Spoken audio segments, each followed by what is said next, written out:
Blat Hashem le Zohar de ce matin, Tana. Lo nafku Israël Mitzrayim adit baru kulu shiltonin de le'ela mishultenun vinafku Israël mishultenun valu birshota kadishayla. Nous étions en Égypte et nous étions esclaves, comme on dit dans la Haggadah. Avadim ainu le paro be Mitzrayim. Et voilà qu'Akadosh Baruch Hu est venu, il nous a sauvés. Et qu'est-ce qu'il dit Akadosh Baruch Hu dans la Torah? Il nous a sauvés. Vous étiez des esclaves et vous continuerez à être des esclaves. Comme la Torah dit, Kili bene Israël avadim avadaihem. Nous sommes maintenant les esclaves d'Akadosh Baruch Hu. Qu'est-ce que c'est esclave d'Akadosh Baruch Hu? Des fois tu dis, tu sais, d'être juif c'est dur. Ah, dis-moi le matin, j'ai des rendez-vous, je dois courir. On me dit d'abord shachrit. Et je suis en pleine journée, on me dit minha. Le soir je suis fatigué, on me dit viens faire arvit. Chaque fois je vais manger, je dois faire une beracha. Et Shabbat, et ça. Wow, c'est un esclavage ça. C'est un esclavage. Monsieur, tu étais esclave chez Pharaon. Le Pharaon ne te donnait même pas à manger. Il te torturait. Il torturait tes enfants, ta famille. C'était mieux. C'est mieux d'être esclave. Mais chez Akadosh Baruch Hu, au moins, oui, tu fais des mitzvot, Torah, Maasim Tovim, mais tu fais ça dans un bon but. Pour un but. J'ai vu une fois, il y avait un en Russie, 21 ans, il était en Sibérie. Chaque matin, on le sortait de sa cellule, on lui rentrait dans une chambre, il y avait une grande roue avec une barre, il fallait qu'il attrape la barre et il tourne la roue. Depuis 7 heures du matin jusqu'à 7 heures au soir, il tournait la roue. Il voyait rien. 4 murs avec une roue. Il tournait. Maintenant, lui, pendant 21 ans, il faisait ça. Il pensait, peut-être de l'autre côté, il y a un moulin. Peut-être cette roue-là, c'est un moulin. Et de l'autre côté, il y a de la farine qui se fait moudre. Ou peut-être de l'autre côté, il y a de l'eau. Alors quand il fait comme ça, c'est comme un truc d'eau qui passe l'eau dans un champ. Il ne savait pas, il pensait maintenant. Quand il s'est libéré, il a posé la question à quelqu'un. Dites-moi, 21 ans, j'ai tourné cette roue. Qu'est-ce qu'il y a derrière le mur? Il dit rien, tu as tourné une roue en vide. C'était une punition pour toi. Tu comprends? Lui, il pensait il faisait. La même chose. Tu cours et tu penses que tu fais rien. Quand tu fais, c'est que tu fais dans la Torah, dans le mitzvot, dans le maasim tovim. Tu étais esclave. Qu'est-ce que tu faisais? Tu faisais des briques. Qu'est-ce que tu fais? Tu construisais pour Paro. Ces briques-là, ils sont en jeu dans le désert. Il y a des touristes qui vont là-bas. Est-ce qu'on fait quelque chose avec ces briques? On fait rien du tout avec ces briques. Oui, ça fait partie des 7 piliers du monde. Le brique, comment ils ont construit, les grosses pierres, comment ils les ont montées jusqu'à aujourd'hui, ils ne savent pas. Comment ils ont monté des pierres immenses, 50 pieds, 60 pieds de pierre. Il n'y a pas de ciment entre les pierres.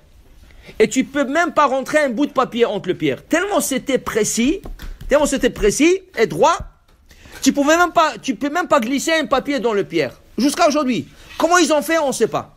C'est un pilier. Mais qu'est-ce que ça donne? C'est en Égypte, c'est dans le désert, on fait rien du tout avec ça. Tu comprends? Et qui c'est ils ont fait ça comme de tombeaux de pharaon. Et qu'est-ce qu'on a gagné de tout ça? Tu viens le matin, tu mets le tefilin, tu fais bien ta neshama, tu comprends? Tu étais esclave, tu es esclave. Dis le Rabbi Shimon Bar Yochai tout ce matin. Alors il dit à Akadosh Baruch Hu, je vous ai sorti d'un esclavage mauvais, je vous ai rentré dans un bon esclavage. Mais une chose, il fallait nous guérir.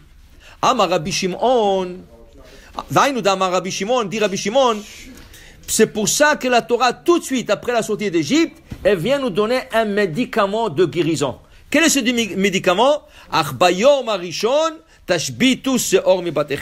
Vous n'avez pas le droit d'avoir du hametz et du levain dans votre propriété.